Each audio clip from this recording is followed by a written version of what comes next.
Jesus não teve pecado, nunca pecou.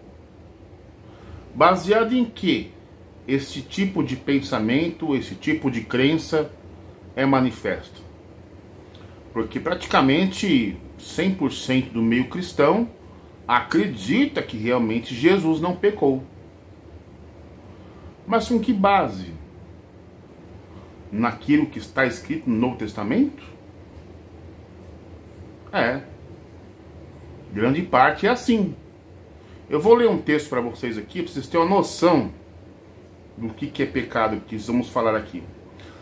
1 João capítulo 3, verso 4. Toda pessoa que vive costumeiramente pecando, também vive em rebeldia contra a lei, pois o pecado é transgressão da lei. Percebeu as palavras? A pessoa que vive costumeiramente pecando, pois o pecado é transgressão da lei. Será que a gente vai encontrar pecados em Jesus baseado no Novo Testamento? Só que para isso, como diz o próprio texto, pois o pecado é transgressão da lei. É necessário que eu faça um conhecimento daquilo que é lei e comparar com as narrativas para saber se realmente Jesus pecou ou não. Né? Tem que saber, não é só acreditar. Porque eu coloquei na capa desse vídeo aí os 7 pecados de Jesus. Mas eu pessoalmente encontrei ali no Novo Testamento uns 26. Ele transgrediu a lei. Porque como diz o próprio texto aqui, né, de 1 João capítulo 3, verso 4, no finalzinho, pois o pecado é transgressão da lei. Então o que eu vou estar fazendo aqui nesse vídeo? Eu vou pegar algumas narrativas, correto? Porque nós não temos nada de Jesus. E vamos confrontar com o que a lei diz. Né? Então, se aquilo que é narrado, se aquilo que é feito, que disseram, não estiver conforme a lei, há pecado detectado. E não vai ser o emissário cristiano que vai estar acusando. Vai ser a própria lei. Eu tenho que me dar esse trabalho para você que está me assistindo, me acompanhando nesse estudo que eu estarei realizando, para você não vir dizer que o emissário cristiano acusou Jesus de pecador. Não. Eu vou pegar os próprios textos do Novo Testamento, você vai acompanhar comigo uma situação narrada e vou pegar a lei. Que lei é essa, emissário? O Torá.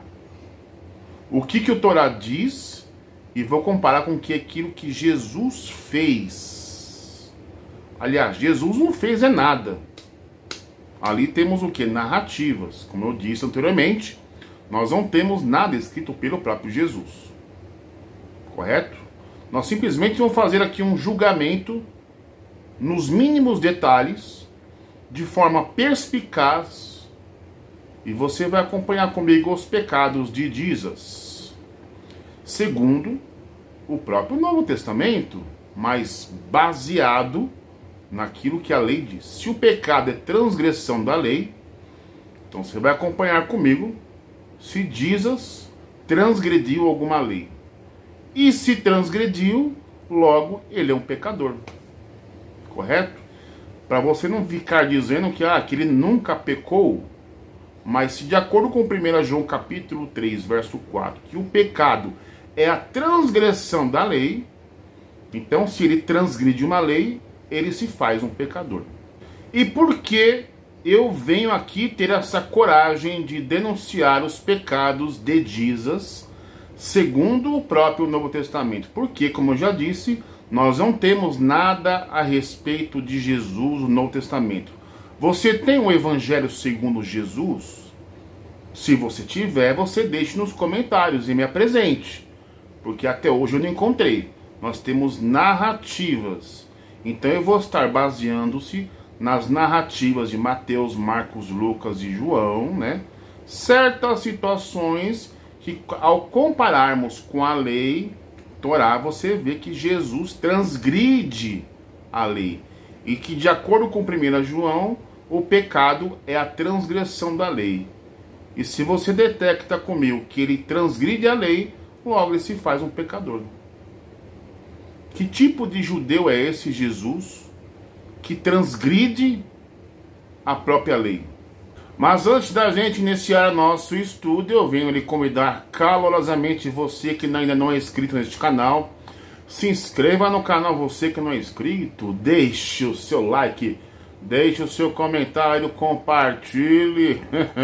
É polêmico, é polêmico. Então vamos embora pro estudo, solta a vinhetinha.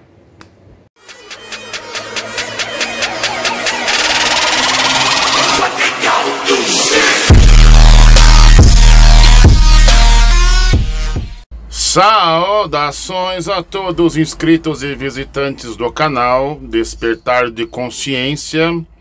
Aqui quem fala com vocês é Emissário Cristiano. Sejam bem-vindos e vamos iniciar aqui nosso estudo, tá?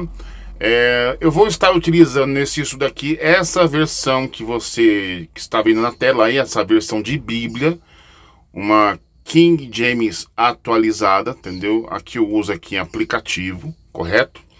Para facilitar o nosso entendimento, nossa leitura, eu não vou estar utilizando Tanar nem Bíblia hebraica, correto? É Bíblia King James. Não é uma das melhores, mas é o que eu utilizo, né, em formato de aplicativo.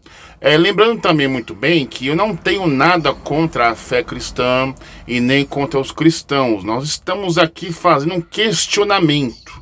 Nós estamos pensando, usando aquilo que o Eterno nos deu, nos presenteou, que é o cérebro, a faculdade de raciocinar.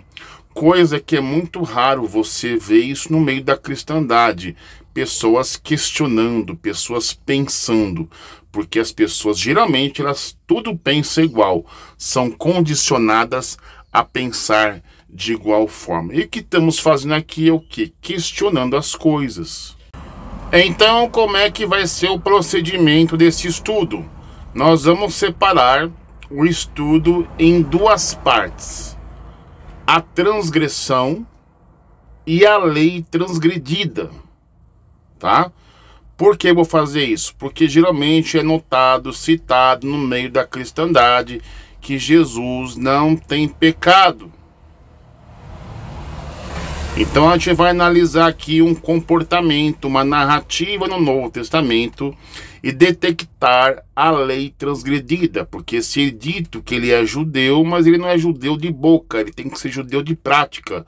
Se ele conhece realmente a lei, ele deve observar a lei, como diz no Novo Testamento, ele veio para cumprir. Mas será que ele cumpriu realmente? Será que Jesus realmente cumpriu a lei como prometeu? Estamos aqui para questionar isso. Então aqui está as duas referências do Novo Testamento que vão servir como chave, texto-chave para se basear, né, no nosso estudo, né? Por exemplo, temos aqui Mateus capítulo 5, verso 17 e 1 João capítulo 3, verso 4. Não penseis que vim destruir a lei ou os profetas, eu não vim para anular, mas para cumprir. Então a gente vai ver se realmente ele cumpriu mesmo a promessa de campanha ou só foi papagaiada mesmo, né? De Mateus, por exemplo, que nós não temos evangelho segundo Jesus, quem está dizendo é Mateus. Então se Mateus diz que ele veio para cumprir, eu tenho que questionar, ver se realmente ele cumpriu de fato, né?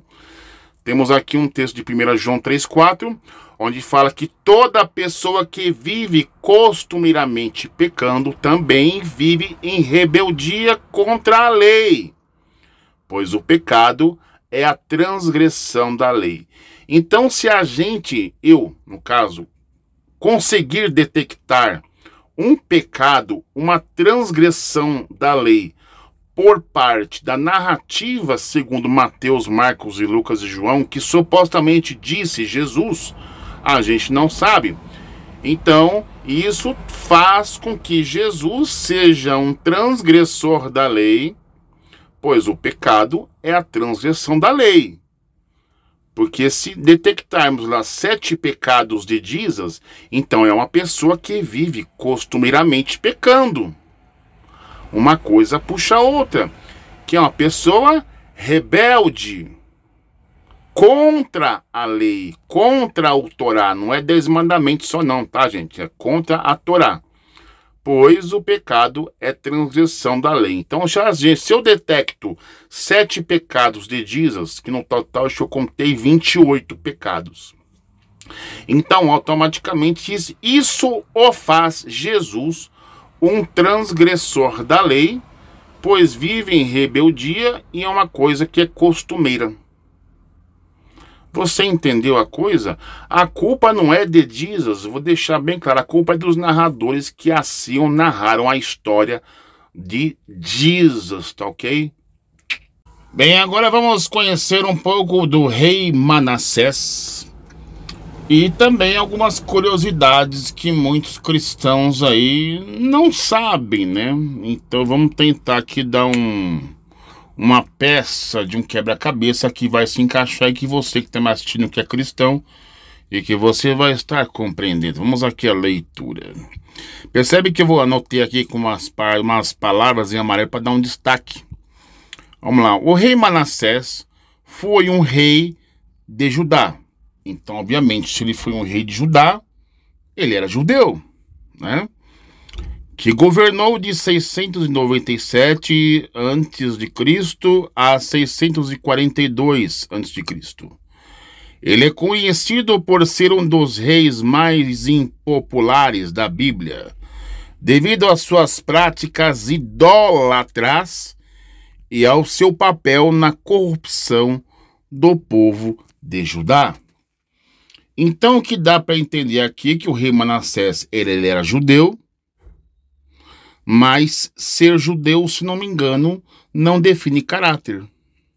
Então é um grande erro da maioria dos cristãos ter aquela chamada obsessão por judeus em acusar judeu de ser assassino de profetas do passado. Aí um deles, eles citam Manassés, que era judeu e tal, e matou Isaías, e aquela historinha toda.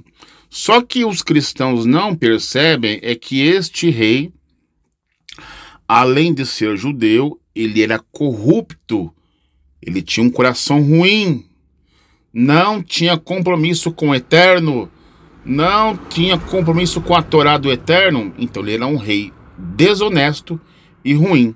Você vai acompanhar comigo aqui. A vida e reinado.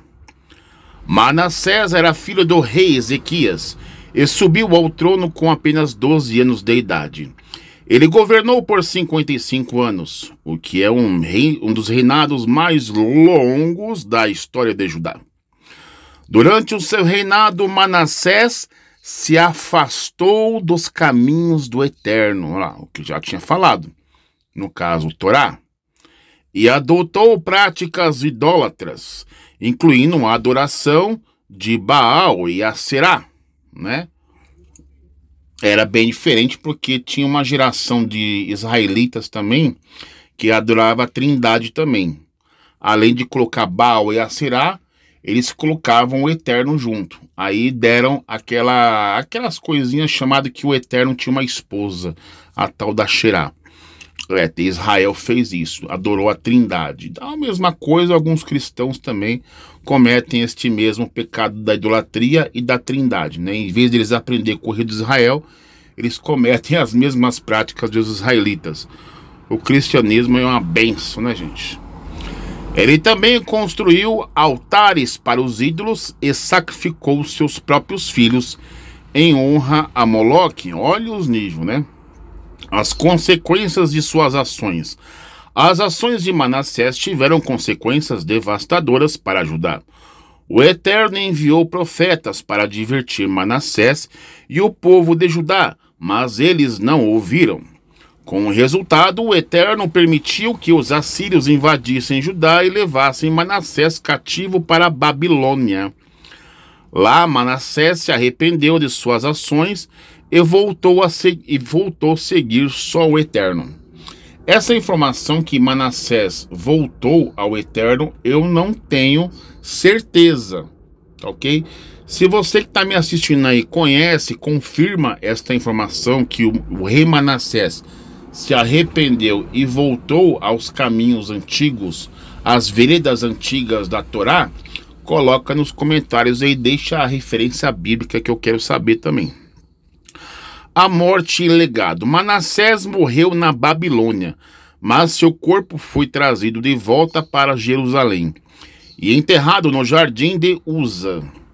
O legado de Manassés é uma advertência sobre as consequências da idolatria e da desobediência a Deus. No entanto, também é um testemunho de misericórdia e do perdão do Eterno, que está sempre disposto a perdoar aqueles que se arrependem e voltam a seguir ele. Novamente, eu não tenho essa certeza se ele voltou, se o rei Manassés voltou ao Eterno ou não. Então eu peço, quem sabe, quem confirme aí, coloque a referência do Tanar aqui nos comentários, que eu quero saber também. É que eu não sei de tudo, né?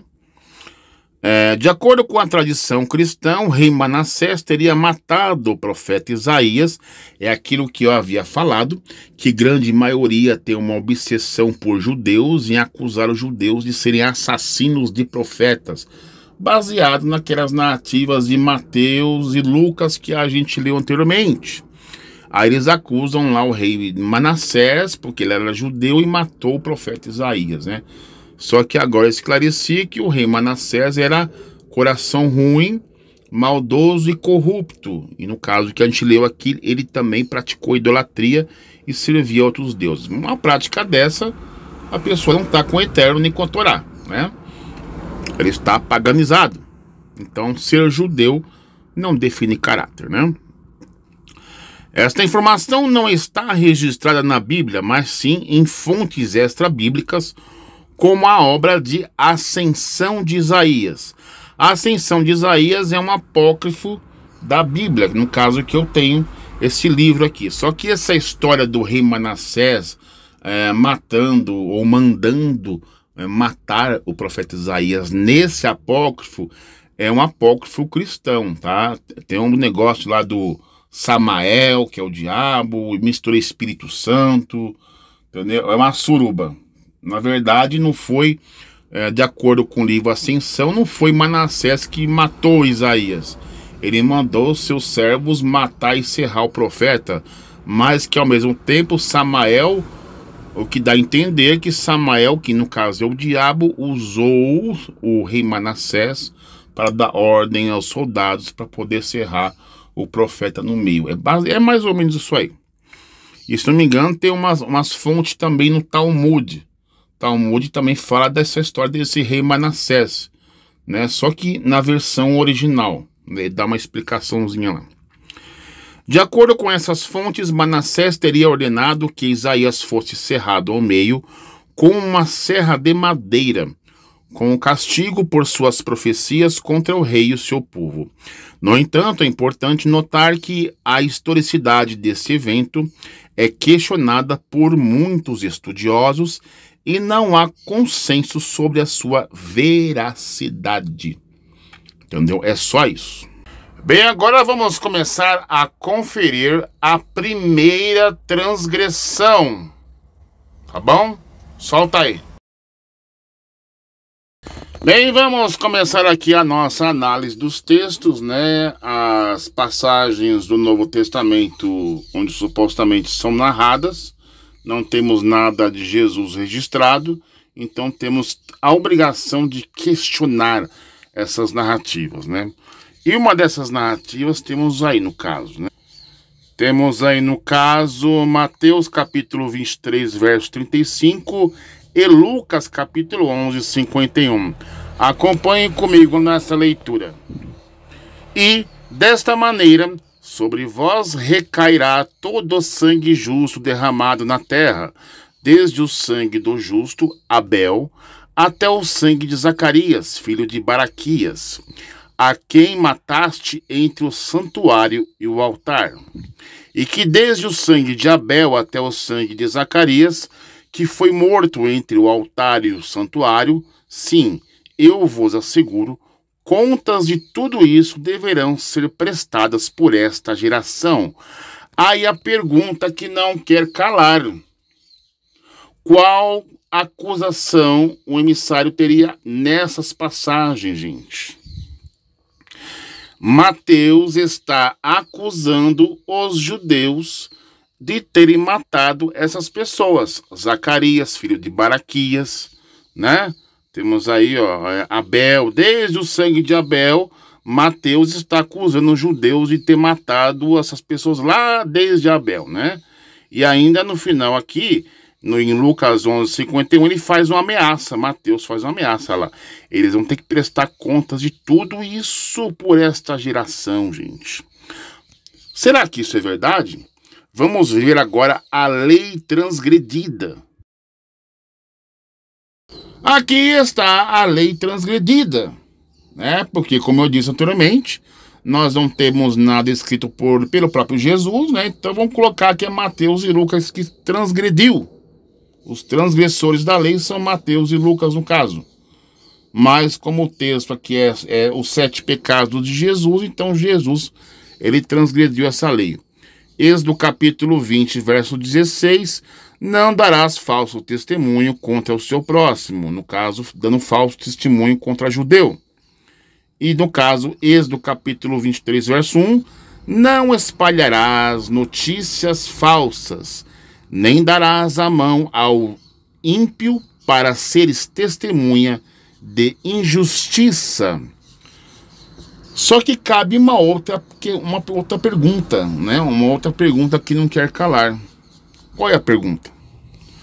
A pergunta que não quer calar é que não existia judeus na época de Caim, né?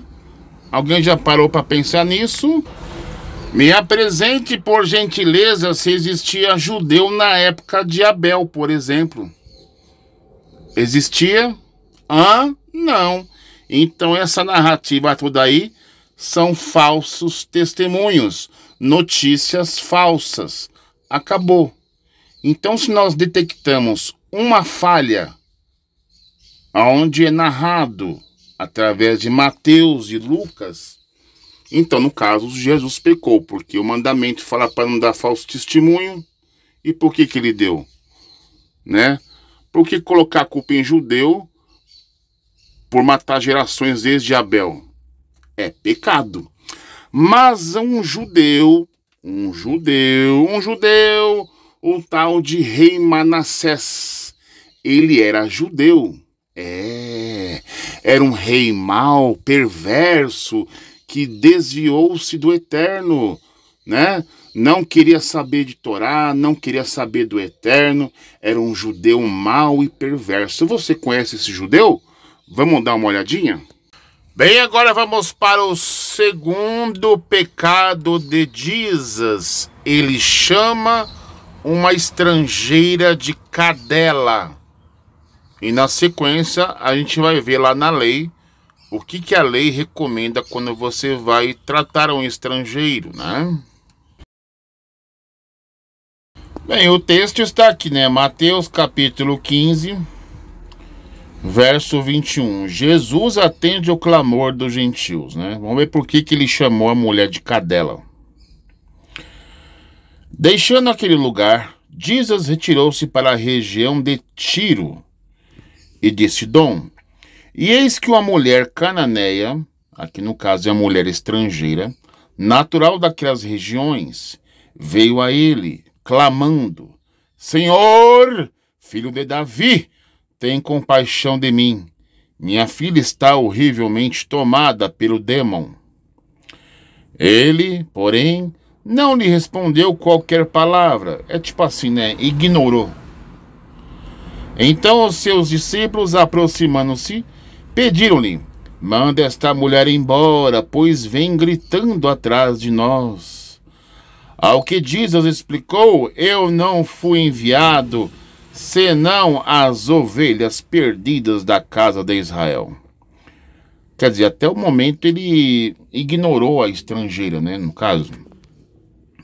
Chegou então a mulher e o adorou de joelhos. E idolatria detectada. suplicando: Mestre, ajuda-me.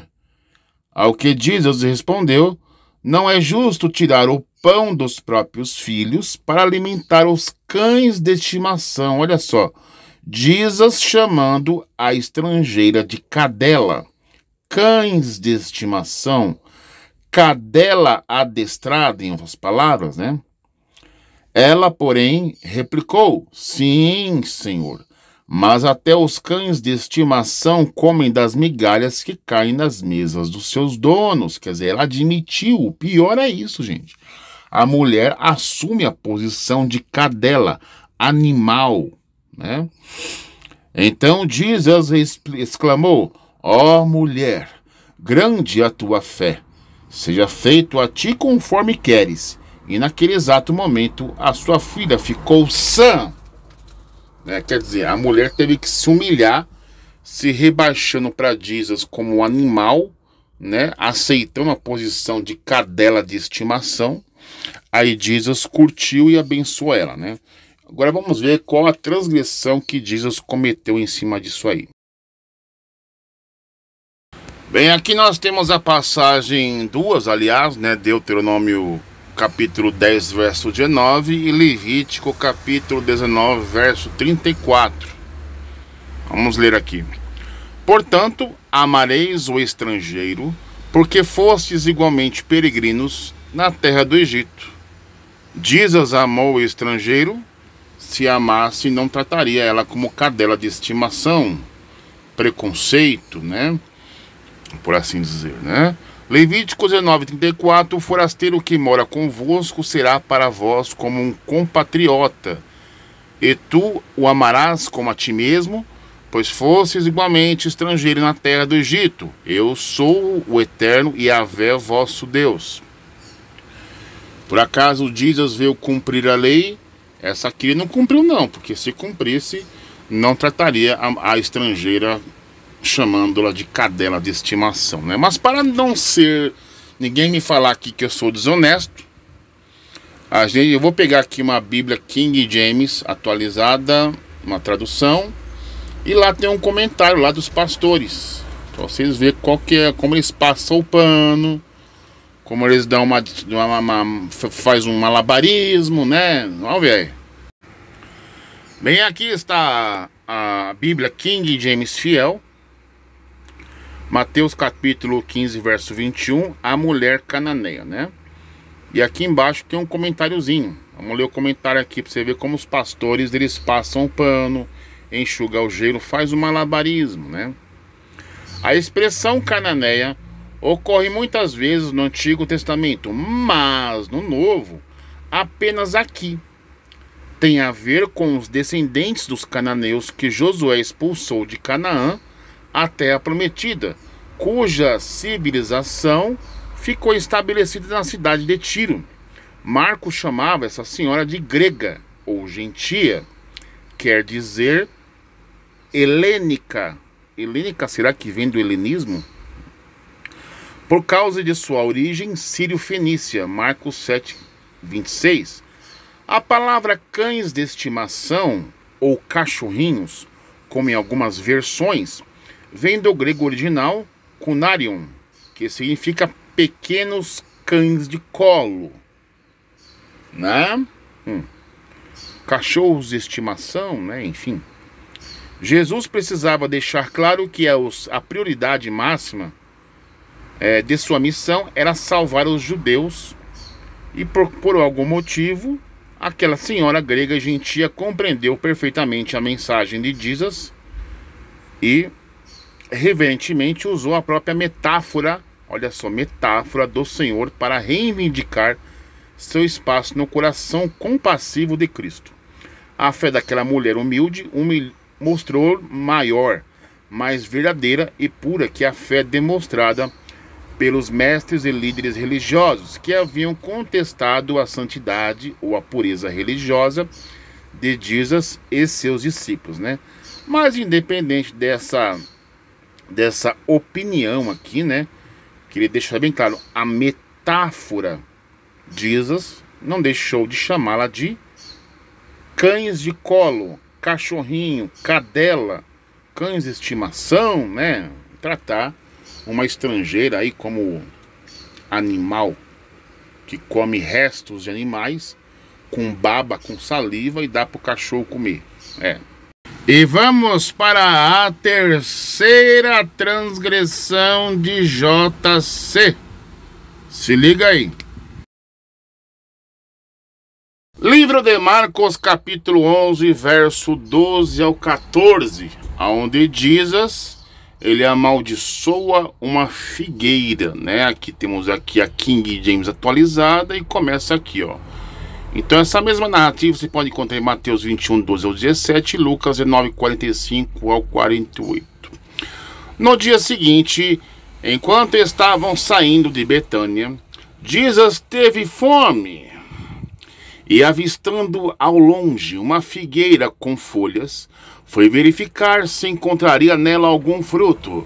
Chegando perto dela, nada encontrou, a não ser folhas, porque não era a época de figos. Então se a repreendeu: nunca mais em tempo algum coma alguém fruto de ti. E os discípulos escutaram quando proferiu isso. Quer dizer, você vê que ele amaldiçoou a figueira só porque não estava no tempo de dar figos. Rapaz do céu. Mas aí você pode estar me perguntando: mas emissário, o que tem de mais isso? Ele transgrediu a lei. Vamos ver a lei? Mas emissário, onde Jesus transgrediu a lei? Gênesis capítulo 1, verso 28. Deus os abençoou, ele ordenou: sede férteis e multiplicai-vos, povoai e sujeitai a terra, dominai sobre os peixes do mar, sobre as aves do céu e sobre todo animal que rasteja sobre a terra. Aqui temos um texto interessante em Deuteronômio capítulo 20, verso 20. Olha só.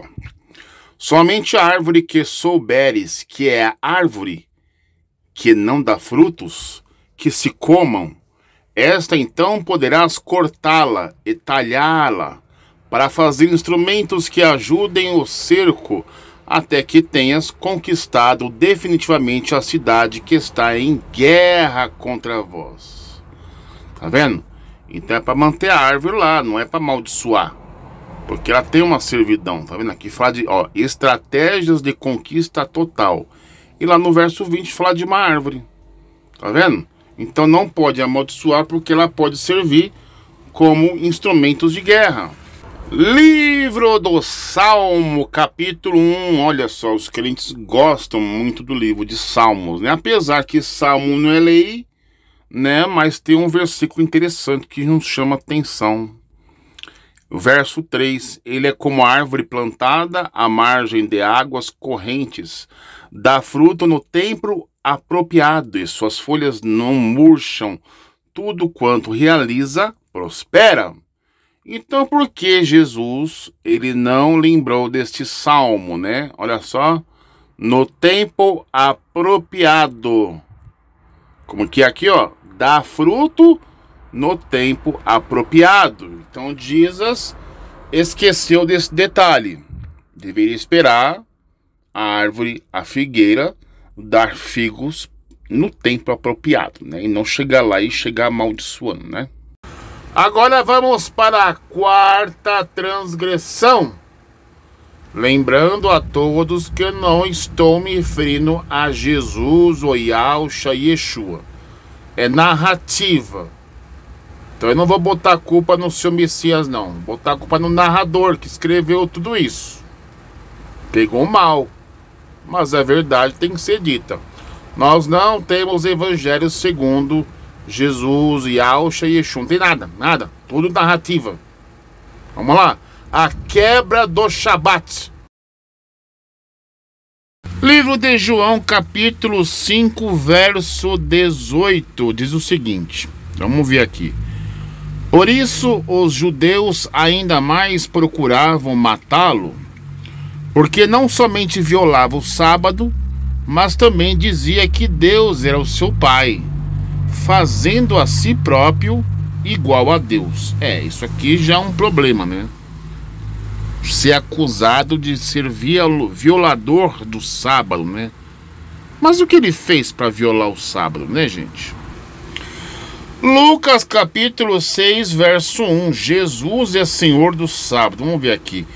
Em certo dia de sábado, enquanto Jesus caminhava pelos campos, onde se plantavam cereais, seus discípulos começaram a colher e a debulhar espigas com as mãos e se alimentavam dos grãos. Aqui já quebrou.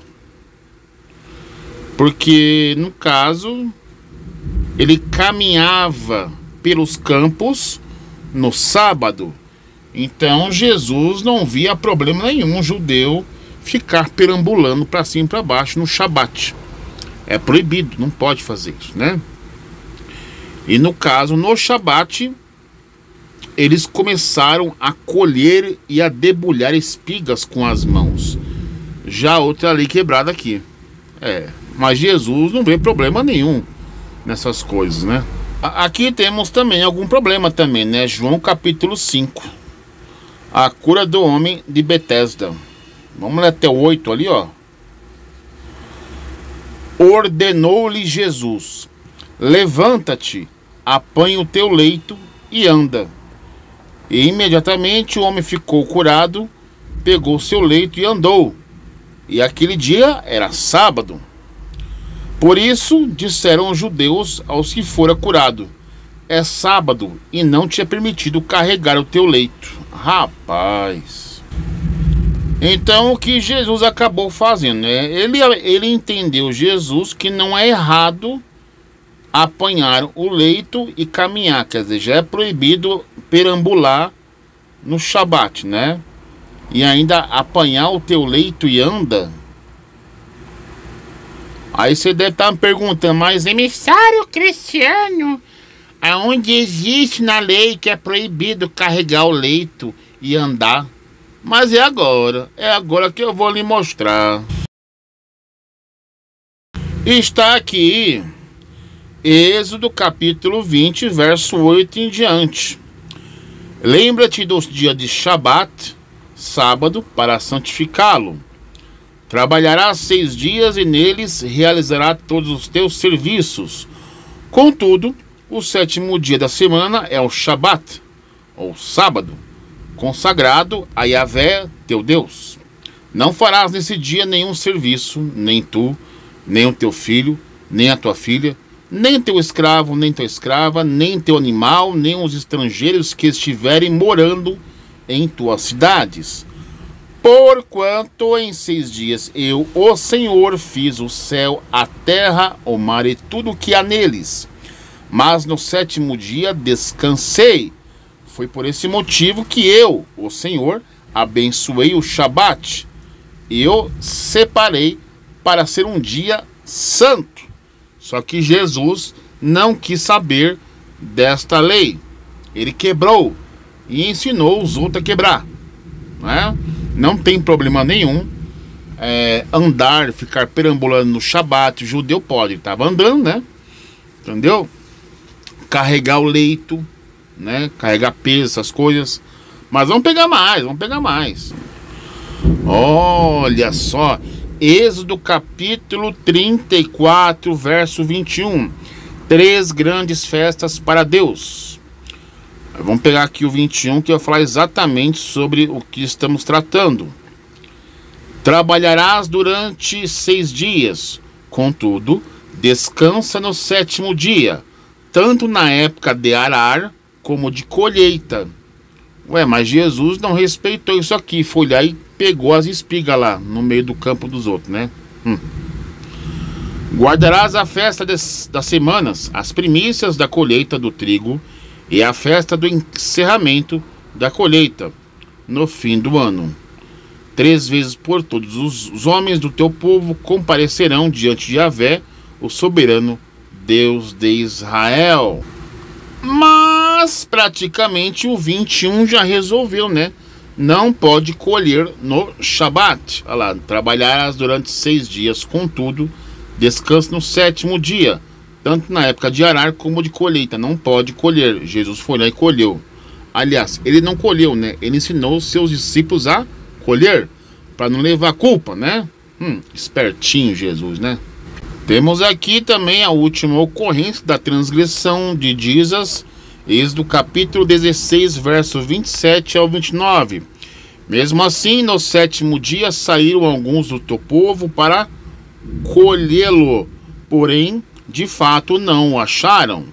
Então admoestou o Senhor a Moisés: até quando recusareis obedecer aos meus mandamentos e minhas leis? Vede que o Eterno vos deu o Shabat, e que por isso vos dará o 6º dia pão em 2 dias. Cada pessoa fique onde está. Ninguém deve sair de sua habitação no 7º dia. Aí esse 29 aqui já complicou, porque os adventistas, eles saem no 7º dia, né? Para ir para a igreja, por exemplo. E a lei fala para não sair da sua habitação no 7º dia. Não pode andar no 7º dia, não pode ficar perambulando, né? Como a gente já viu nos textos anteriores. Mas Jesus percebeu que não via problema nenhum nisso aí. O judeu podia ficar perambulando, colhendo espiga, né? Não ficou em casa, quebrou o Shabat. Bem, agora vamos para a 5ª transgressão de Jesus. Jesus se casou, gente? Jesus teve filhos? O que a lei diz para o judeu que não se casa, que não tem filhos? Vamos olhar? Bem, estamos aqui em Gênesis capítulo 2, verso 24. Olha só o que diz aí. Por esse motivo é que o homem deixa a guarda do seu pai e de sua mãe para se unir à sua mulher, e eles se tornam uma só carne. Por acaso Jesus era casado? Mandamento para o judeu se casar, né, gente? Né? Não teve mulher, né? Tava só solteiro, só homem rodeando o cara, né? É suspeito, né? Vamos para o texto. Gênesis capítulo 1, verso 28. Deus os abençoou e lhe ordenou: sede férteis, multiplicai-vos, povoai e sujeitai toda a terra, dominai sobre os peixes do mar, sobre as aves do céu e sobre todo animal que rasteja sobre a terra. Cadê a família de Jesus? Cadê os filhos de Jesus? Não tem. Então ele não obedeceu esta ordem divina de se casar e ter filhos. Olha só. Será que Jesus cumpriu a lei realmente? Essa aqui também não cumpriu não, porque se cumpriu, cadê a esposa de Jesus? Cadê os filhos? Xiii. E por incrível que pareça, né, o mesmo mandamento é repetido aqui em Gênesis capítulo 9, verso 7. Quanto a vós, sede fecundos, multiplicai-vos, povoai a terra e dominai-a. Vixe! JC cumpriu isso aqui, mas nem casou. Agora vamos para a 6ª ocorrência, onde Jesus, ele tenta, por assim dizer, modificar os mandamentos do Torá, né? Vamos pegar os textos e o que o próprio Torá alerta para não fazer, mas que Jesus acabou que fazendo, tornando-se assim ele um pecador, baseado nas narrativas de Mateus, Marcos, Lucas, João, um Romanos, um Gálatas também. Acompanha para você entender como que é a situação, gente. Bem, temos essas duas referências, né? Onde mostra que Jesus tentou manipular ali ou modificar os mandamentos divinos. Uma está em Efésios 2,15 e Romanos 6,14. E tem mais duas referências do Novo Testamento que a gente vai ler, tá? Vamos pegar aqui. Anulou a lei dos mandamentos, expressa em ordenanças, para em si mesmo criar um novo ser humano, realizando assim a paz. Portanto, o pecado não poderá exercer domínio sobre vós, pois não estáis debaixo da lei, mas debaixo da graça. Esse texto aqui, de Romanos 6,14, ele chega até a ser meio engraçado no meio da cristandade, né? Porque muitas vezes eu já falei até em outros vídeos, né, que grande parte da cristandade, eles são ladrões das bênçãos dos outros, né? Onde eles gostam lá de Deuteronômio 28, né, aquela lista gigante de bênçãos, mas quando é a hora da maldição, da penalidade, eles correm para a graça. Se Paulo fala que os crentes não estão debaixo da lei, então por que ir lá em Deuteronômio 28 para roubar aquilo que não é deles? Né? Então eles ficam meio que a certo tempo divididos, né? Um para o outro aí. E esse aqui é o Gálatas capítulo 3, 24 e 25 com Hebreus 9, 12. Vamos ler aqui. Desse modo, a lei se tornou nosso tutor a fim de nos conduzir a Cristo, para que por intermédio da fé fôssemos justificados. Agora, no entanto, havendo chegado à fé, já não estamos mais sujeitos a esse tutor, a essa lei, né? Pois, mudando o sacerdócio, obrigatoriamente ocorre também mudança de lei. Hebreus 7,12. Só que lembrando, nem os próprios acadêmicos, eles definiram quem seria provavelmente o autor do livro aos Hebreus. Eles têm mais ou menos umas 5 prováveis autores do livro de Hebreus, né? Mas, pelo incrível que pareça, quem escreveu Hebreus aí não tinha conhecimento de lei e também não queria que os cristãos conhecessem o que é lei, né? Mas o que prevalece aqui, a prioridade, realmente é o que o Eterno diz e não o que o autor de Hebreus, ou ser humano aqui, diz na Terra, né? Vamos conferir? Bem, nossa primeira referência, né, da lei transgredida, a nossa primeira referência está em Deuteronômio capítulo 4, verso 2. Moisés motiva o povo a obedecer. Mas vamos ver lá o versículo 2, né? Nada acrescentareis ao que eu passo a vos ordenar, e nada tirareis também. Observarei os mandamentos de Yahvé, vosso Deus, exatamente como vou-los prescrevo, né? Então a lei fala para não acrescentar e não tirar. Se não é para acrescentar e não tirar, por que raios nasceu o Novo Testamento? Pense comigo. Porque Jesus tenta acrescentar ou modificar os mandamentos. Ele tentou, né? Que raio de judeu é esse que é contra a Torá e tenta chamar o Eterno de mentiroso? Então estamos falando de uma outra divindade da qual JC servia. Agora vamos para a 7ª ocorrência de Jesus Christ, onde Jesus Christ disse que Maria não era sua mãe.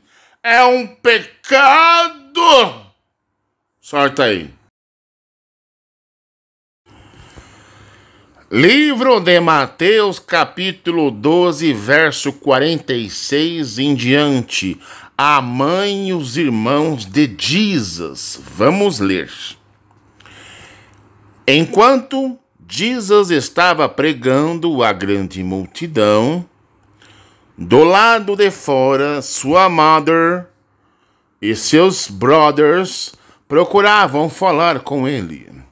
Então alguém os avisou: tua mãe e os teus irmãos estão lá fora e desejam falar-te. Jesus, entretanto, respondeu ao que lhe trouxera a informação: quem é minha mãe e quem são os meus irmãos? E, estendendo a mão na direção dos discípulos, afirmou: eis minha mãe e os meus irmãos. Pois todo aquele que faz a vontade de meu Pai, que está nos céus, este é meu brother, minha sister, minha brothers e minha mãe. Que nossa, velho, vixe. Aí pecou feio aqui, mano. Nossa, vamos ver agora a lei que ele transgrediu baseado nisso. Êxodo capítulo 20, verso 12.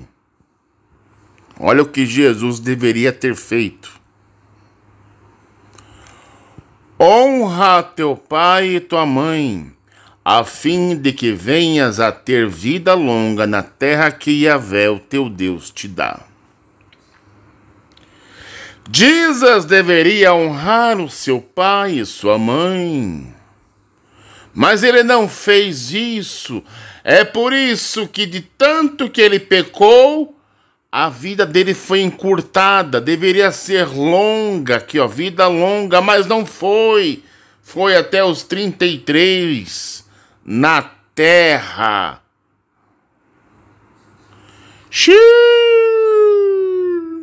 E você acha que paramos por aqui? Só 7 pecadinhos, nada mais? Não, temos mais. No total são 34 pecados, rapaz. O cara é mó pecador, os pecadores ali, segundo as narrativas, né, de Mateus, Marcos, Lucas, João, né? Aqui, ó, tem aqui, ó, um bloco de notas só com esse estudo aqui, né? Rapaz do céu, que é vergonhoso um negócio desse. O cara falar que veio cumprir a lei, mas cumpriu é tudo. Mas rapaz do céu, aí eu vim cumprir a lei, não abrogar, mas na prática descumpriu tudo, só ficou na promessa. Mas na prática, rapaz, nossa, olha só quanta coisa, 34, não acreditava, não acrescentar nem retirar as palavras divinas, olha, nossa, vixe, eu nem vou fazer isso aqui porque é vergonhoso, gente, é vergonhoso.